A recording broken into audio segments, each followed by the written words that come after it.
ภายหลังสุดฝึกอบรมหัดแอบบำรุงการทหารขั้นพื้นฐานระบบ6เดือนสุดที่5ของโรงเรียนการทหารท้องถิ่นทหารกวยมือคำไซ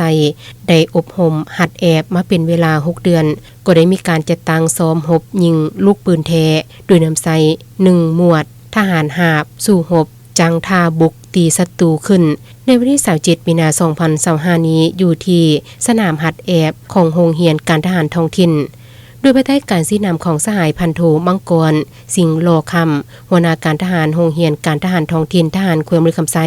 และให้เกียรติเข้าร่วมรับชมและสังเกตการซ้อมรบของสหายพันเอกคำแพนวีลือธรรมกรรมการพรรคแขวงหัวหน้าการทหารกองบัญชาการทหารควรมือคำไซมีบรรดาคณะพรรคกองบัญชาการคณะห้องคณะบัญชาโรงเรียนแผนกการเกี่ยวข้องครูอาจารย์ตลอดฮอดนักเรียนบำรุงการทหารขั้นพื้นฐานเข้าร่วม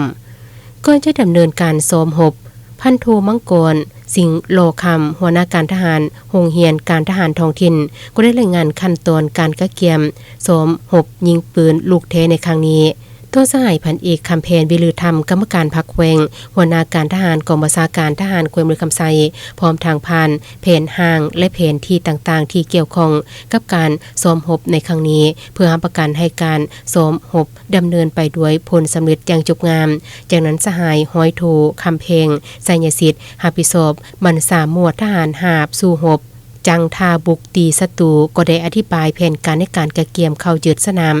จังทาและก่อสร้างสนามในแต่ละขั้นตอนเป็นต้นการสร้างแผนการวิธีกะเกียมเนื้อในที่เกี่ยวข้องในการบุกตีวิธีการจัดตั้งปฏิบัติและจัดตั้งเสริมซึมมอบหมายหน้าที่การสู้รบให้บรรดาหัวหน้าหมู่แต่ละหมู่และนักรบในหมวดของตนได้เสริมซึมกำแน่นและมีความตัดสินใจสูงต่อการสู้รบจังทาเพื่อยึดและบุกตีศัตรู